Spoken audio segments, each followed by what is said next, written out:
Hello, it's The Week in Art. I'm Ben Luke. This week, the Whitney Biennial reviewed, visitor figures at museums, and a Pieter Bruegel the Elder drawing.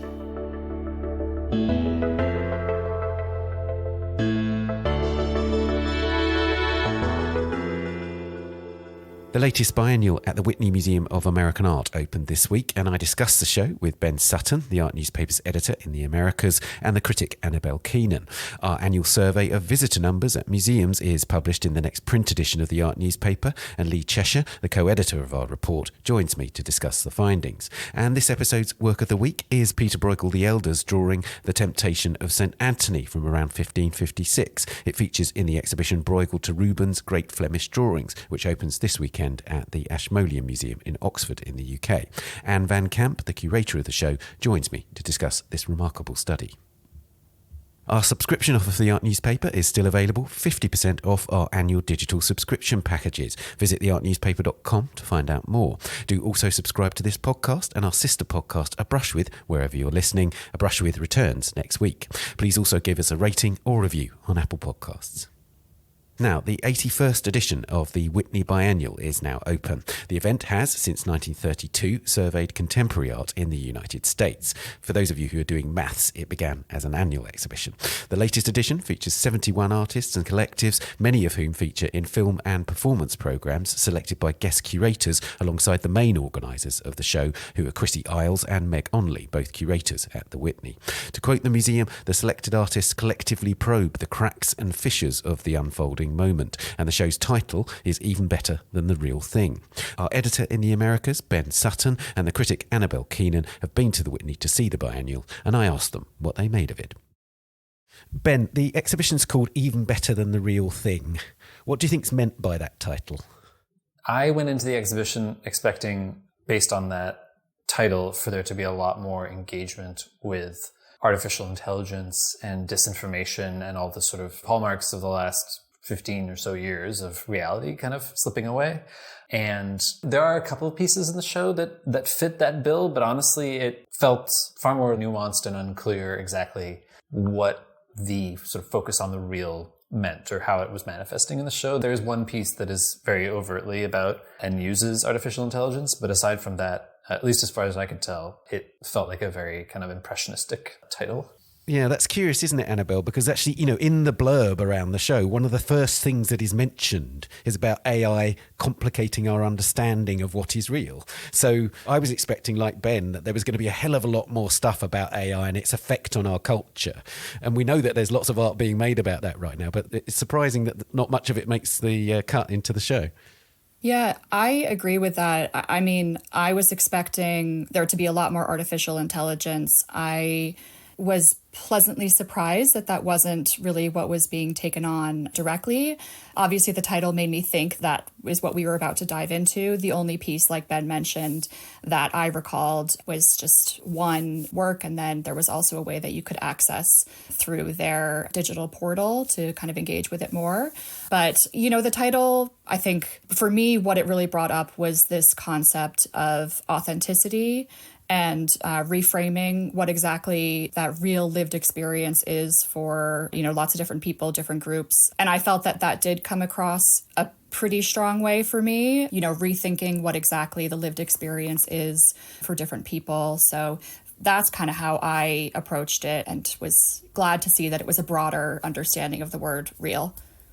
I guess, Ben, that's present in the sort of materiality of lots of the works in the show. It seems like a show that is surprisingly, given what our preconceptions might have been, textural and wanting the visitor to get a sense of touch, if you like, in the work. Yeah, absolutely. And that's honestly, going into the exhibition, I was surprised by that, because if you look at the kind of checklist and the list of artists, it's a lot of video, it's a lot of installation, it's a lot of work that you wouldn't necessarily expect to have that kind of richness of texture. But yeah, there is so much work that is really just sort of begging you to reach out and touch, whether that's, Suzanne Jackson has this absolutely gorgeous room of hanging paintings. I mean, calling them paintings is sort of oversimplifying it, but her work is just these kind of gorgeous, translucent, hanging, multi-material objects that, for lack of better vocabulary, we have to call paintings.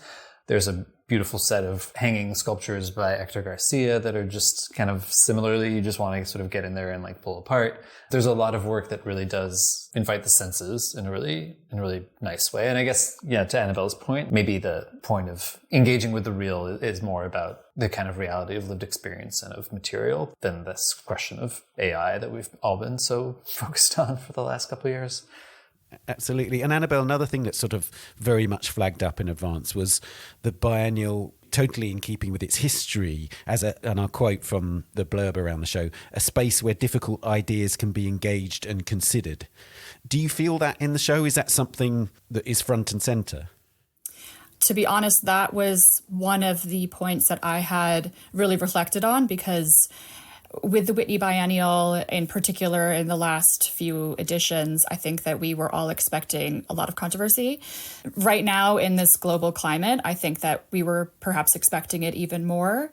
I didn't really feel that the issues that I expected to be taken on were taken on in a very loud way. I thought there was a lot of quiet activism in a sense. I think that one word that a lot of critics, and during the members preview as well, there was a word that I kept hearing, which was, it was kind of polite and safe, because there wasn't anything too controversial. That's not to say that the messages were not impactful, but I just felt that there could have been a few stances that were taken on in a stronger way, which I'm happy to go into as well.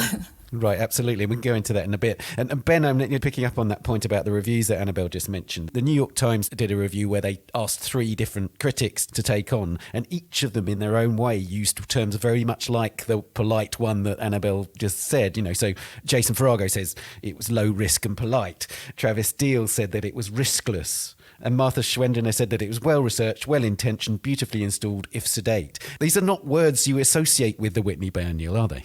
No, but you know, that was my initial reaction as well, that I sort of wanted more of like a brash statement, you know, especially after, like, I think the 2022 edition in particular is a good example of sort of curators playing to what we expect from the Whitney Biennial. You know, that was the first edition after the pandemic. It was in this moment of sort of total upheaval coming out of the Trump presidency in January 6th and the Black Lives Matter movement and sort of all the things that we went through from 2020 onward. And, you know, the curators organized it into these 2 levels, one of which was completely somber and dark and very sort of steeped in trauma and grieving, and the other that was full of light and kind of possibility. And it felt, you know, for the moment, like a very kind of brash curatorial statement. And this, like I was saying, my initial reaction was kind of like, oh, I wanted that, or I was expecting, or perhaps subliminally craving that kind of broad curatorial statement in this one. And I'm sort of slowly coming around to the sense that maybe actually the lack of that kind of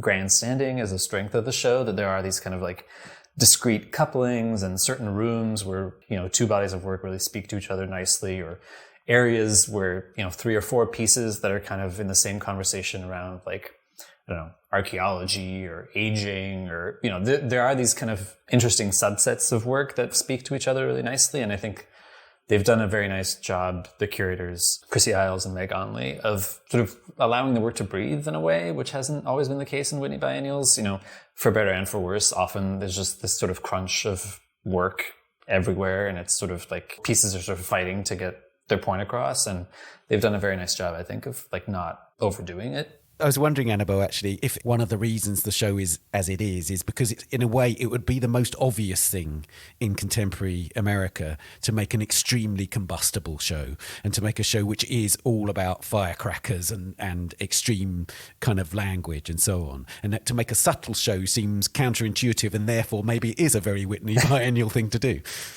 Yeah, I agree with that. One thing that I really reflected on was the fact that, you know, we are so accustomed to these loud displays of activism in daily life, not inside the museum, on social media, in everywhere we interact, going down the street. If you're in a big city like New York, there's activism everywhere. And for me, I didn't feel that the show wasn't doing enough. I felt that it actually was doing enough, because I think that even, you know, the activism in the show, it is there. Sometimes, you know, you have to look for it. But I think that for me, it kind of validated that perhaps activism and standing up for issues is becoming the norm. And that is something that's worth reflecting on as well. Let's talk about the work which has attracted the most attention over the past few days, Ben, because it was a work which was a sort of guerrilla bit of activism, if you like, by Demian Dine. Can you tell us more about that? Yeah, so this is a large neon piece by the Diné artist Demian Dine, and it faces one of the giant walls of windows in the Whitney, so it actually looks out onto the West Side Highway and the Hudson River, and it's this large 3-stanza text neon piece. The text is a piece that the artist composed.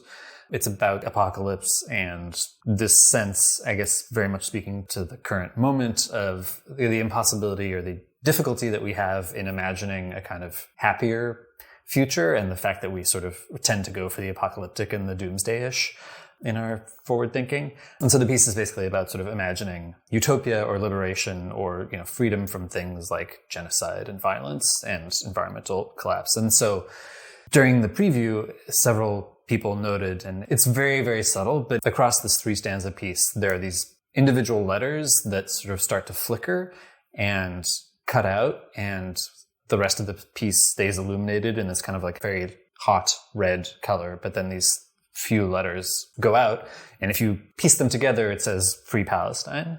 And it was revealed in reporting by the New York Times and ArtNet that the curators didn't know that this was actually in the piece until it was pointed out to them. So yeah, it kind of really subtle, very, very subtle bit of guerrilla activism.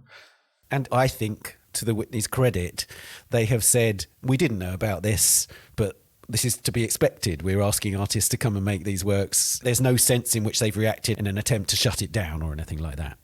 Yeah, no, not at all. I mean, I can't imagine that they would have. I mean, that would be such a bad look. But you never know, right? And Annabel, is there much in the way of directly political work in the show in that sense? Is there much that relates to specific issues, or is it much more sort of general points that are made? No, there are quite a few direct points. I mean, the piece by Demian Dine that you just mentioned, I did not notice the message at the press preview. I did go back during the members preview, and to be honest, once I knew the message was there, it was impossible for me not to see. And I felt like this was an important parallel to just the importance of knowledge in general. And I felt that it kind of, for me, was an interesting way to reframe the show as I went through again, because I felt that it really showed me that these lived experiences, these histories, these truths, the real, as the exhibition title says, are erased, silenced, ignored. And once we kind of unearth them, we can challenge our own perspective and understand each other better.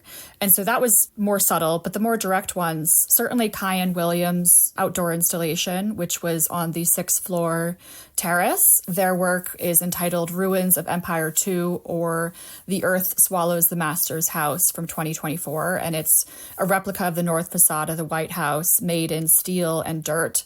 And you can see it from the street, actually, as you're walking up to the museum. And it's this tilted structure that's kind of crumbling. And, there's a clear metaphor for the U.S. political system. And then there's also Carmen Winant's massive prints.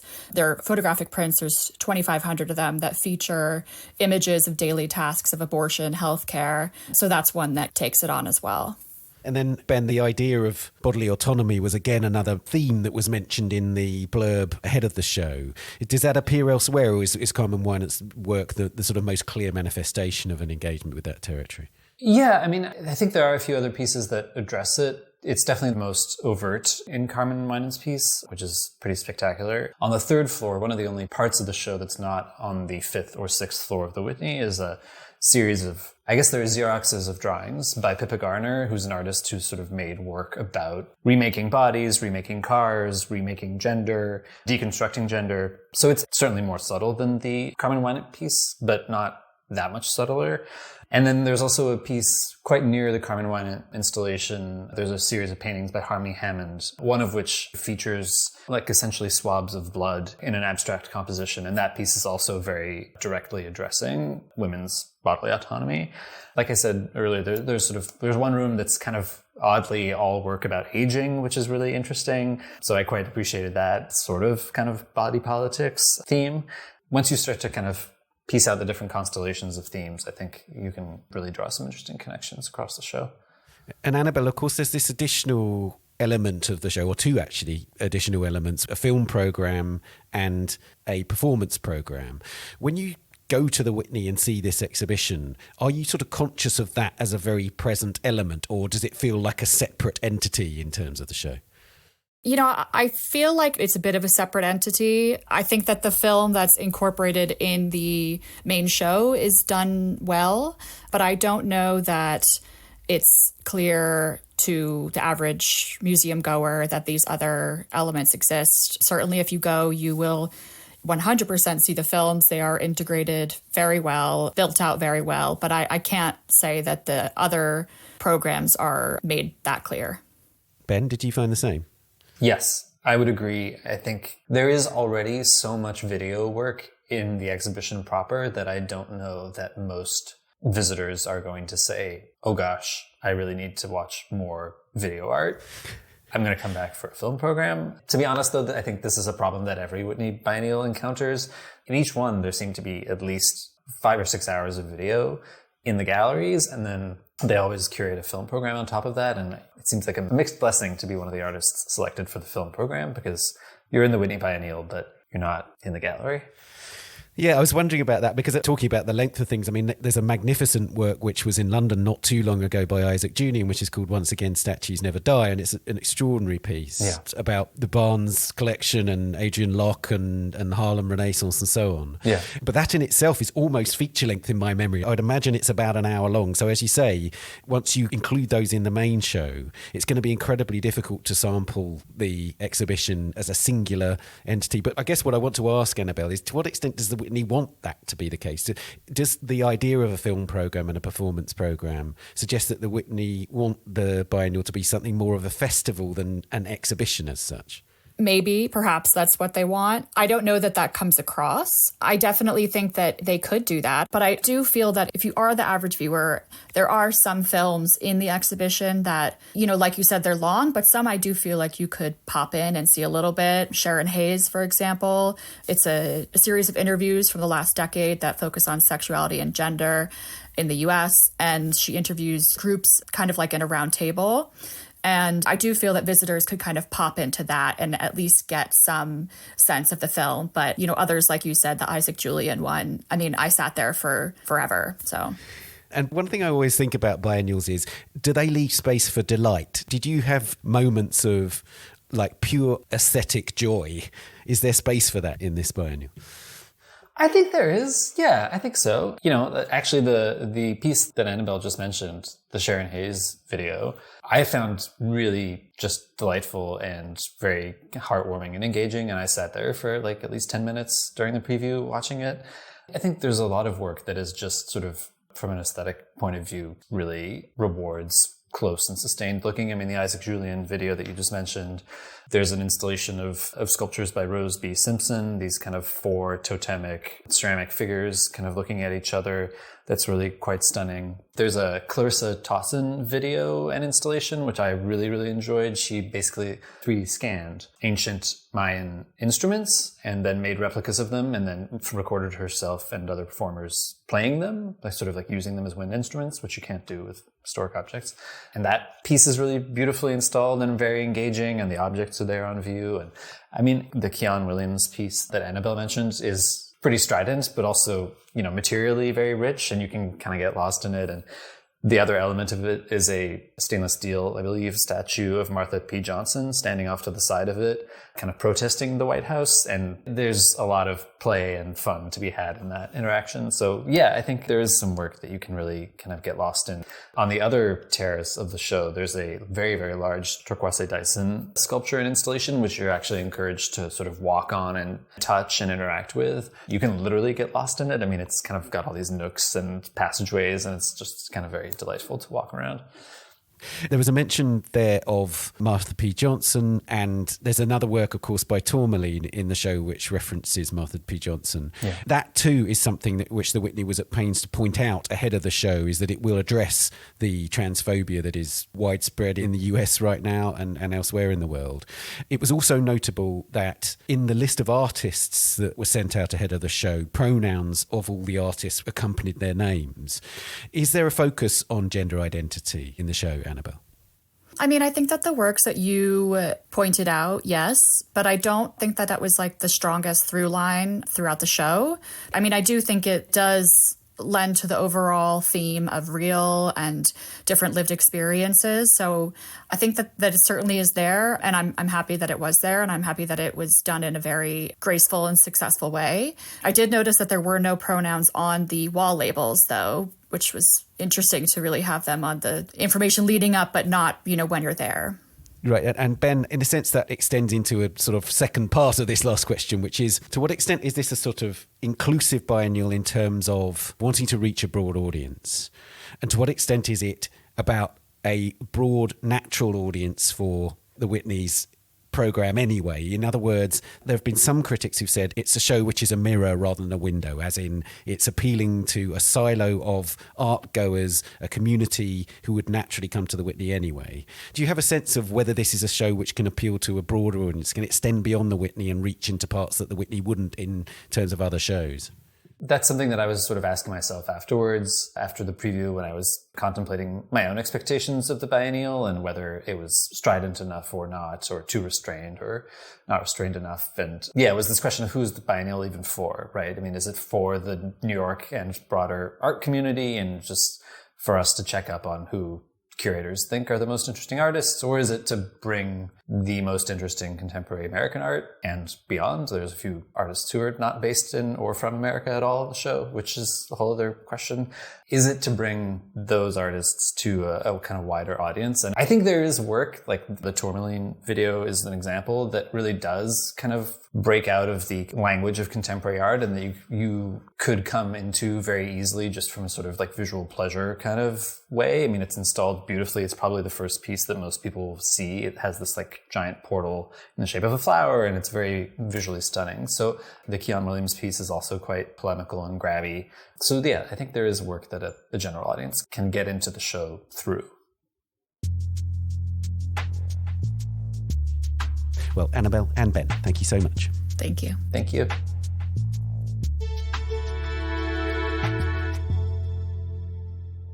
The Whitney Biennial, even better than the real thing, is at the Whitney Museum of American Art in New York until the 11th of August. Coming up, visitor figures at museums and a drawing by Pieter Bruegel the Elder. That's after this week's news bulletin. On the eve of the Art Basel Hong Kong Art Fair, which opens next week, a new security law amending Hong Kong's basic law, or its mini-constitution, was passed on Wednesday and will be implemented from Saturday. The Article 23 measure, which passed unanimously in the Hong Kong legislature, is a local follow-up to the national security law imposed by mainland China in June 2020. Backers and opponents alike say that the new article reinforces extended policies that have clamped down on resistance against Hong Kong's Beijing-controlled government, and that its impact will depend on actual implementation.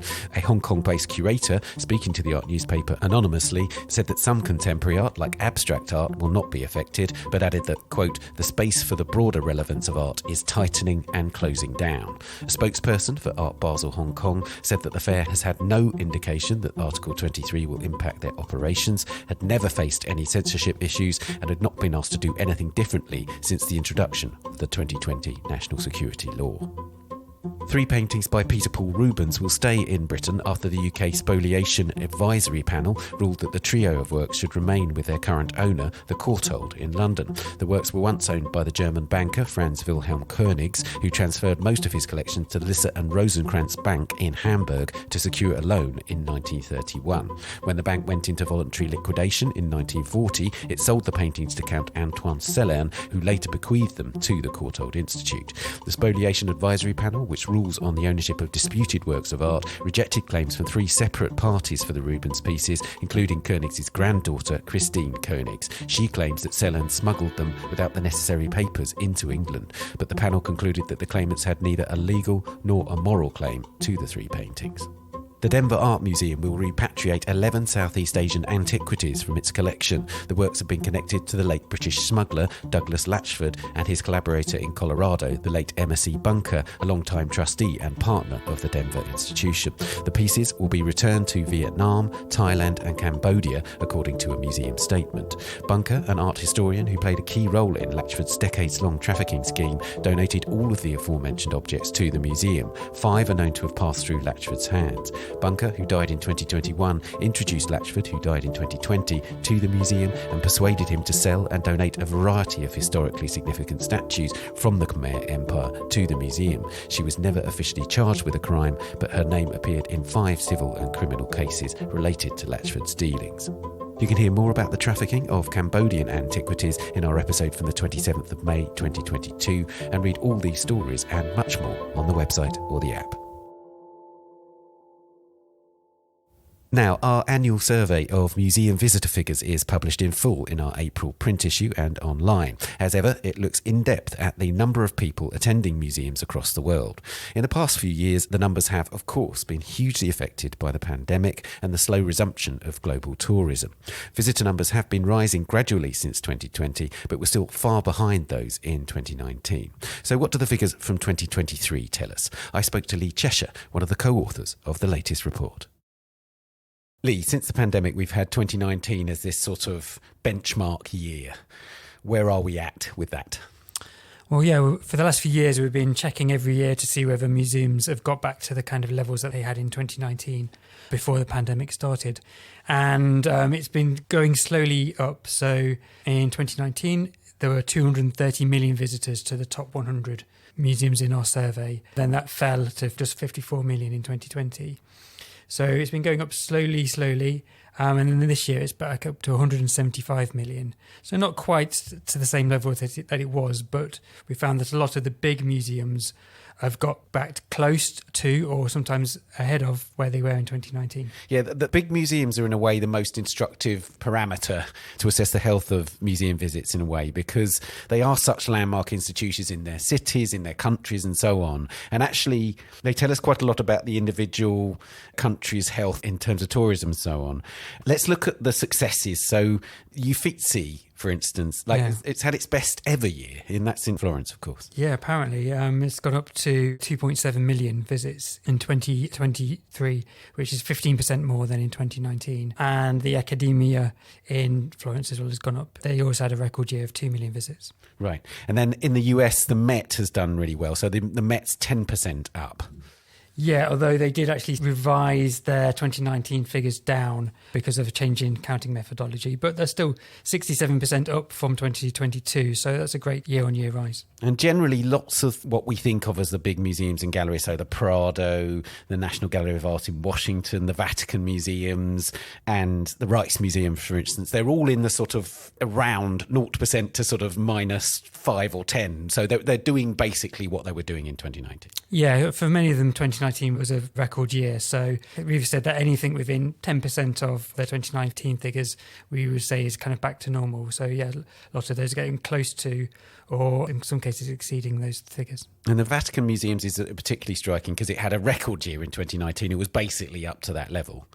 Yeah, so 2023 would have been its second best year on record. Right. Now, let's talk about problematic institutions. The National Gallery in London, I think, is the sort of most landmark figure that we're looking at, because not only is it significantly down on 2019, but it's not that much up on 2022, for instance. And often you're seeing in the figures versus last year, like quite steep climbs upwards. But the National Gallery's not doing that great, even compared to that. No, well, they've gone up 14% from 2022, and they're already kind of struggling a little bit in 2022 compared to their peers. So we found that they had the biggest fall of absolute visitor numbers of any museum in our survey. So in 2019, they had about 6 million visitors. And this year, well, in 2023, they had 3.1 million. So it's still pretty good. It still puts them just outside our top 10.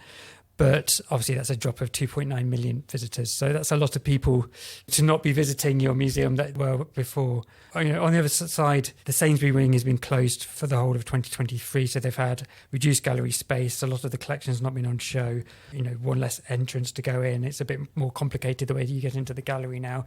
So that's probably going some way to explain why their figure hasn't gone up as much as their peers. But yeah, they're still 48% down on their 2019 figure, worse than most of the other museums in our survey. And also looking at Alva's figures, they're the Association of Leading Visitor Attractions in the UK. The National Gallery had the biggest fall of any of their institutions in their top 100. So it's a lot of people missing. They're sort of being quite relaxed about it, or sounding quite relaxed about it, in the sense, as you say, they're pointing to the fact that part of the building is closed and so on, and that's reduced their programming. But they're not saying part of the building is closed and we're at capacity, are they? So they are lacking visits. It's not like they're turning people away. They are genuinely down in a broader sense. Yeah, well, it would be interesting to see what happens in 2025 when the Sainsbury Ring reopens. We found this year the National Portrait Gallery just around the corner reopened after a long closure, so we didn't compare them to 2019 figures because they've been shut for the last few years, and reopened with a rehang and a renovation, and they've been receiving record visits. I think their reopening month was a record month for them, and they're on course now to maybe even double their pre-COVID visitor numbers. So maybe the National Gallery will follow the same trajectory. That is a particularly notable example because the National Portrait Gallery is effectively the same building. It's right at the back of the National Gallery. But I wonder if one of the key issues here is about access. And one of the things about the National Portrait Gallery's reopening is that they've got this grand new entrance. It's super welcoming. There are people outside imploring people to come in and being all friendly the minute you walk in. Whereas the National Gallery, as you say, they've got one entrance closed. But I do think there's a problem in terms of access, in terms of people walking up to the gallery and thinking, how the hell do I get into this building? And I do think that's something that new bit that they're opening in 2025 really has to address, doesn't it? Yeah, I mean, this is something that we looked at last year. We saw that the National Gallery's website sort of implied that you have to buy a ticket, or you at least reserve a ticket online. You don't. You can just walk up to the museum and walk in. But the website feels like it was dissuading people. When you get there, there's a long queue. There's obviously more security arrangements than there were before because of the various things that have happened in the last few years. So compared to the National Portrait Gallery, they've got that brand new exit facing towards Leicester Square. It just feels wide open and you can just walk in. And even though, of course, they have the same security arrangements and issues that the National Gallery does. So that seems like it is kind of weighing on those figures. In terms of UK museums are unique because they're nearly all free entry, which is unusual compared to most of the other museums in our survey. And I wonder whether the benefit that they have from that free entry in terms of extra visits is slightly being eroded by the increased difficulty of getting into the galleries, of having to reserve tickets online, of people perhaps not coming into the city. I've just been reading Laura Cummings' book, The Observer critic. Thunderclap, yeah. And she talks about when she used to work in Soho and she used to go and walk into the back entrance of the National Gallery and go and see one of her favourite paintings on the way home from work.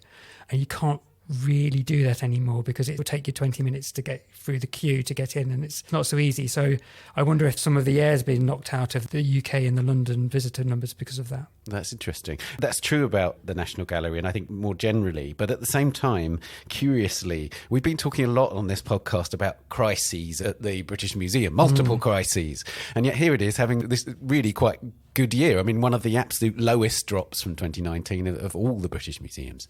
Yeah, just 7% down on 2019. And the Alva figures, they were the most visited attraction in the UK in 2023. So, yes, they seem to be doing well. It's interestingly, the international tourism figures for England, as far as I understand, was 7% down on 2019, which was a record year. So they've recovered strongly as well. And it's interesting that the British Museum is also 7% down. So obviously a lot of their visitors are from international tourism. And also key to point out is that the British Museum entrance is not a simple process. You do have to go through something like an airport type check-in and security check. Yeah. So it's not that that puts people off entirely, is it? So that's a good example of a museum where there is quite stringent security, but you still can get numbers in, close to 6 million people visiting. Yeah, I guess those visitors are kind of more motivated. If you're coming to London to go and see the British Museum, or if you're going to Paris to go and see the Mona Lisa, you're going to go and stand in a queue and book online and even pay for a ticket. Whereas the visits of people going to the National Gallery perhaps and places like Tate, where there were perhaps more kind of casual visits or kind of local visits, then perhaps that's why you were sort of seeing a bigger drop there. Yeah, and you're seeing disparity in the Tate figures, aren't we? So Tate Modern is getting close to where it was. It had nearly 5 million visits last year, and Tate Britain's nearly 40% down on 2019. So a bit of unevenness there. Yeah, although the Tate pointed out that 2019 was a record year for Tate Britain and they were having a rehang in 2023. So some of the galleries were closed as well. So we should point that out. But yeah, 40% down is still quite high compared to some of their peers. Central Europe's an interesting one because that seems to be much more back to normal than London, for instance. Yeah, and we found that last year in a lot of the Paris museums were kind of already back to normal in 2022. So yeah, as we said, the Louvre just 8% down, but that's still with 8.9 million visitors. So they're not short of people visiting there. Musée d'Orsay was 6% up on 2019, so they had more visitors. So a lot of the European cities, particularly the kind of more tourist-oriented ones like Paris and Rome and Florence, seem to be doing really well. And one of the institutions we focused on a lot on this podcast is the Humboldt Forum, which is obviously a deeply controversial project in Berlin, but that now does seem to be very much established as one of the leading museums. They were the most visited museum in Germany that we found in our survey. They're one of a set of museums that opened, during the lockdown or maybe a few years before the lockdown that sort of had record years in 2023, including the Louvre Abu Dhabi, the National Museum in Oslo, and M+. Now, let's look at the US, because the US is, like the UK, quite uneven, isn't it? What did you detect in the trends for the US? Yeah, again, it's hard to really pick out a trend, really. Some are doing well, like you say, the Met was kind of 67% up at 5.3 million visits, so they're doing well. Some of the smaller museums, like the Crystal Bridges Museum in Bentonville, they had a record year. That's a free museum, isn't it? So that's a rare model for the US, but it seems to be working. Yeah, definitely. But then some of the other big New York museums are, not doing so well. So the Guggenheim's kind of being quite slow to get back to its 2019 figures. The Whitney, both of those are getting less than 1 million visits. So quite surprisingly low considering, kind of how big and famous and, how amazing those museums are. That's one of the things that you do notice across the survey. We were talking about the Uffizi having its record figures for the year, but it's still below the National Gallery in London. So these things are relative in their different places. Staying with the US, Los Angeles is really consolidating its place in the kind of museum firmament. It's always been a major museum centre, but the numbers are looking impressive there. Yeah, no, they've been solid this year. The Getty doing well, LACMA, Huntington, all doing well. And of course, LACMA's part way for a quite a major redevelopment. So when that opens next year, it keeps changing the times, but I think it's due for next year now. So that should see a big boom in visits there. As you say, in the US, there are these sort of landmark museums whose reputation actually has always sort of been about, I guess, the kind of radical nature of their programming, more so than just the fact that they attract loads of visits. But something like the Broad, which has come along in Los Angeles, is an example of effectively a private museum, which is getting major museum numbers, right? Yeah, I think it has a kind of popular program there. It reminds me a little bit of the Saatchi Gallery, perhaps. So you've got lots of kind of very well-known artists. I think they've had a successful Keith Haring exhibition this year. So they're putting on things that people want to go and see. Right. And one of the stories that we've covered a lot over recent years is China. 2023 was a major year in terms of COVID restrictions. So do the figures bear out the kind of intensity of those lockdowns in China? Well, we don't have the figures yet for the big mainland Chinese museums, but the figures that we have for Hong Kong museums like M+ are really strong. So M+ opened in 2021 during kind of the lockdown. So it's never really had a good run yet in a full year. So 2023 was its first full year without being interrupted by lockdowns, and it had nearly 2.8 million visits. So that's enough to put it in the top 20 of art museums worldwide, above the Rijksmuseum and the Uffizi and the Tretyakov in Moscow. So yeah, it's kind of established its place really on the top table. Lee, as ever, thank you very much. Cool. Thanks, Ben.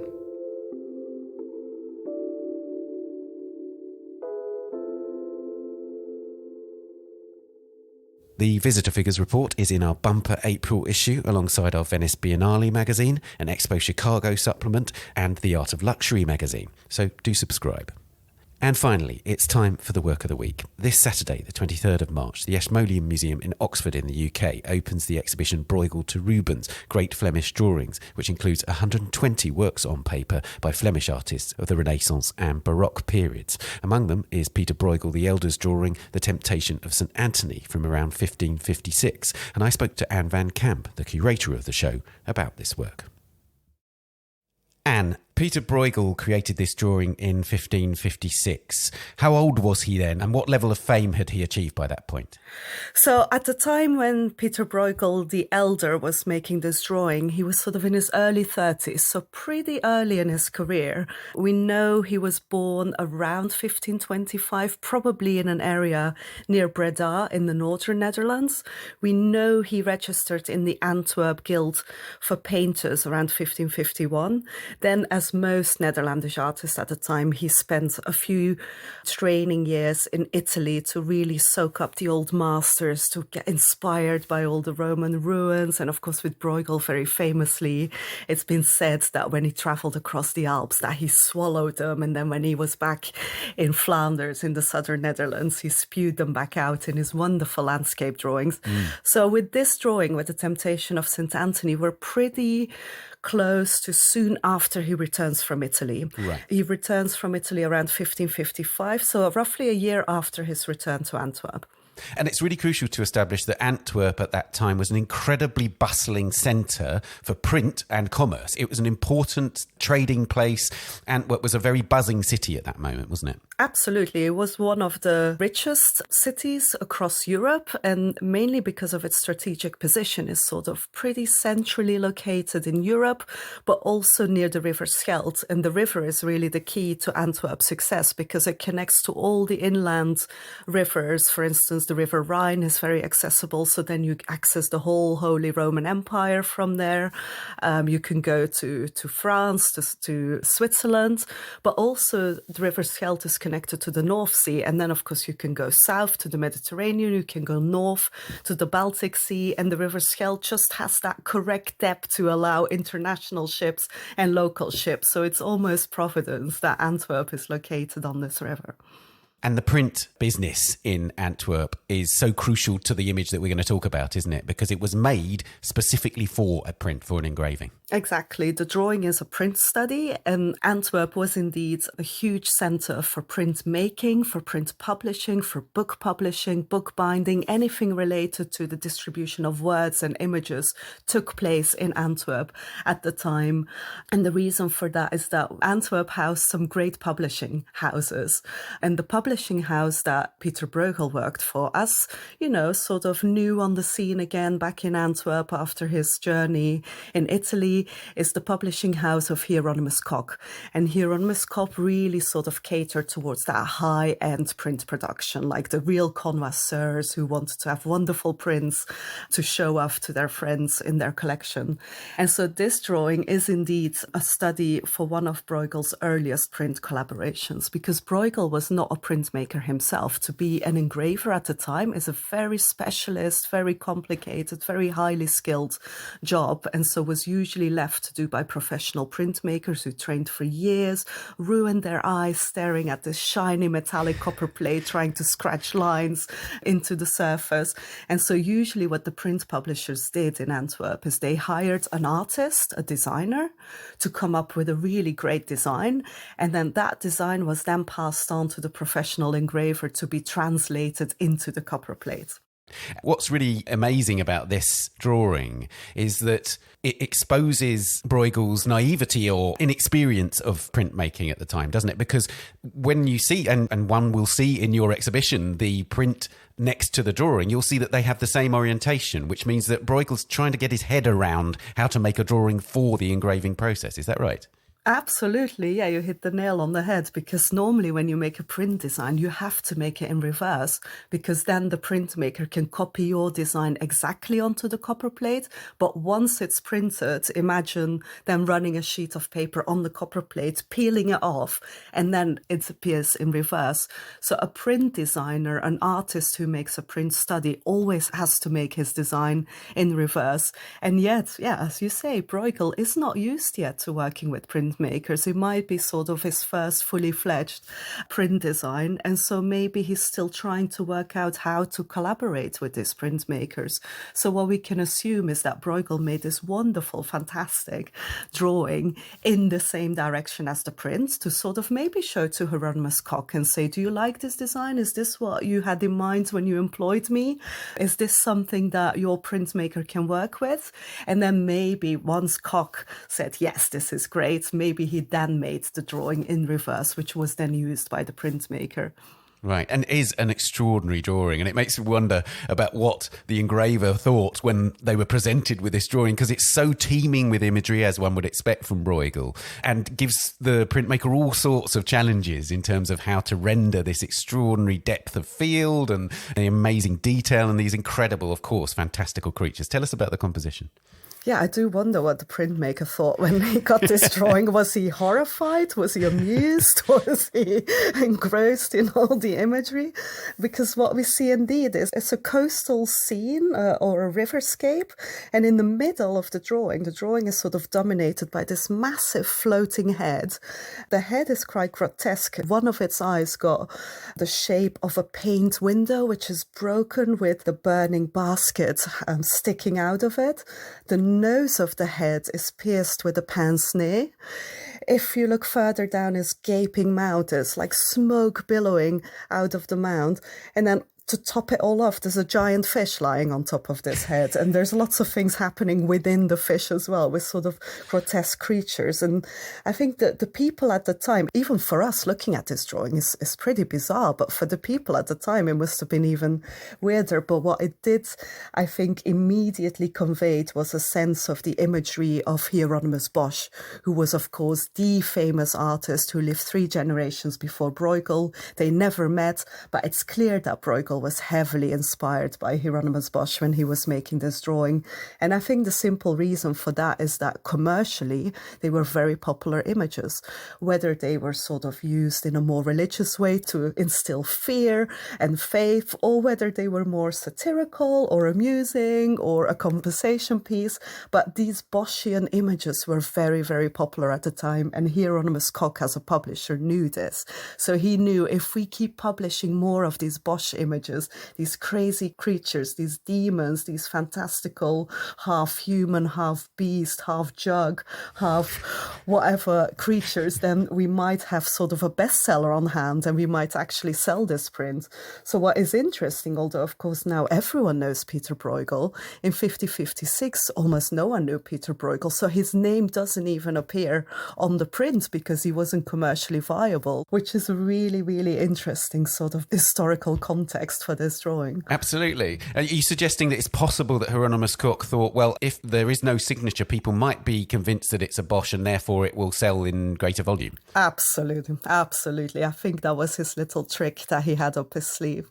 The interesting thing is that, of course, when you describe the images in the picture, of course, it's dominated by this head and this fish, but it's called The Temptation of St. Anthony. And St. Anthony is there, but you'd never know he was the main focus of the actual picture. But tell us about how he appears in the work. Yeah, so you really have to look really, really closely at the image to find the poor hermit St. Anthony kneeling and praying in the lower right corner of the print. So you really have to sort of drag your eyes away from that grotesque head and everything else that surrounds it to sort of land in a very peaceful corner of the print. And what's happening, it's the great St. Anthony. He's sort of the father of monasticism. He was the hermit monk to sort of isolate himself into the desert in Egypt, to really focus on his faith, to get away from all the distractions of the church or other people trying to distract him from faith. And so he is sort of the ascetic figure of Catholic history. And so we see him really trying to pray, concentrate, and everyone else around him is trying to distract him from his faith. But he looks very strong to me. I think he will persist and he will be able to keep his faith.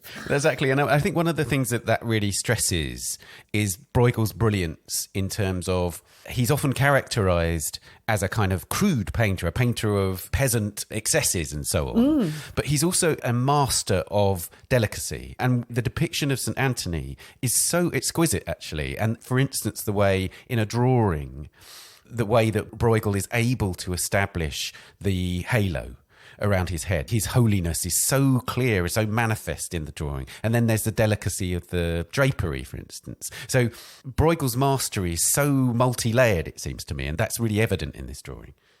Absolutely. And he must have worked really closely with the printmaker, Pieter van der Heijden, who did ultimately make the print after his drawing. Because as you say, to sort of make that halo pop in the image, you need to have clear instructions, like don't touch that area of the copperplate, keep it blank, make it shine, make it really stand out against all the images, all the lines, all the cross-hatching that you're applying to all the other areas. Yeah, it is a truly wonderful print, I think.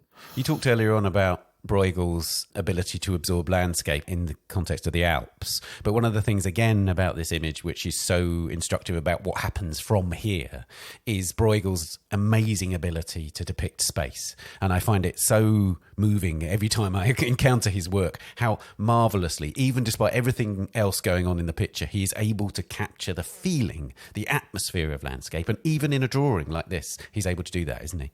Yes, and I think the river onto which the head is floating is really that vehicle in this image where it really draws you into the background. And once you get past the grotesque images and all the fantastical things that are happening in the foreground, once your eye sort of quiets down and you can focus on the background, you can just keep going. Like you can keep staring at it, and there's tiny villages popping up in the horizon in the background. There's even a village on fire in the right background, which at first sight you might not notice. So you sort of get the turmoil on the right hand side of the image, and then you get the peaceful Brabantian landscape surrounding Antwerp in the background of the image. Now, of course, it's a religious subject. There's an element of fantasy and so on about this work. But to what extent was it informed by the religious turmoil of the period? Because, of course, 1556 is right in the heart of the religious battles across Europe. The Counter-Reformation was gathering pace and so on. Antwerp is a Catholic city in the southern Netherlands when Holland is now a Protestant space and so on. So tell us what's going on around Bruegel, if you like, and to what extent is he taking note of it? Yes. So Bruegel definitely Catholic, and Antwerp, as you say, is sort of in the middle of it all because its strategic position in Europe, because of the trade, because of the commerce, because of the intellectual centre of it being the print publishing capital of Europe at the time. And there's a real tug of war going on between the Catholics and the Protestants. And so the Spanish king, Philip II, was very interested in that region. And so there's constant battles about the regions. And so the Spanish did eventually conquer. And that's the reason why Belgium nowadays is still Catholic and why Holland or the Northern Netherlands are still Protestant, because the Spanish could never conquer above Antwerp. But what is interesting about the drawing as well is because of the date, the 1556 date, which appears on it. And that year is quite significant as well, regardless of religious troubles, because it's a bit of a disaster year for the southern Netherlands. There's a plague raging, but also for crops, for agriculture, it was a disaster year. So maybe the imagery, the doom, maybe was also related to that disaster year with the plague and with crops. And of course, let's not forget that St. Anthony is the patron saint of infectious diseases, of skin diseases. So that's where the link with the plague comes back in as well. Right. So in a way, Bruegel here is perhaps illustrating the importance of faith in difficult times. Absolutely, but in a really fun way, I'd say. Well, Anne, thank you so much for joining us on the podcast. Thank you.